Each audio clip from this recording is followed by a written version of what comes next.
দক্ষিণ কোরিয়াতে যাওয়া বিদেশিদের বড় একটা অংশই তরুণ। তাই স্থানীয় জনসংখ্যা হ্রাসের পরিপ্রেক্ষিতে দক্ষ বিদেশিদের প্রতি গুরুত্ব দিচ্ছে দেশটির সরকার। প্রযুক্তিতে উন্নয়নের ধারা অব্যাহত রাখতে এরই মধ্যে কোম্পানিগুলো থেকে 1000-এরও বেশি প্রকৌশলী নিয়োগের সিদ্ধান্ত আসছে বলে জানিয়েছেন ভারপ্রাপ্ত প্রেসিডেন্ট চোই চাং মুক, যাদের ভিসার ধরন হবে টপ টায়ার। টপ টায়ার ভিসাধারীরা দেশটিতে পরিবার নিয়ে স্থায়ীভাবে বসবাস করার সুযোগ পাবেন। 1 বছর থাকার পর অ্যাপ2তে রূপান্তর করতে পারবেন। পাশাপাশি থাকছে কোম্পানি পরিবর্তনের সুযোগ।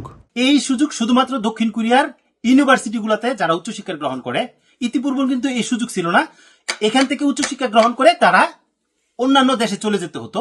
এখন থেকে এই দেশেই তাদের কেরিয়ার গড়ার সুযোগ তৈরি হলো। এদিকে সরকার শীর্ষ 100টি বিশ্ববিদ্যালয় থেকে স্নাতকোত্তর বা ডক্টরেট ডিগ্রিধারী বিদেশি নাগরিকদের জন্য D10T ভিসা প্রদান করবে। এর মাধ্যমে কর্মসংস্থানের জন্য তারা 2 বছর পর্যন্ত দক্ষিণ কোরিয়ায় থাকতে পারবেন।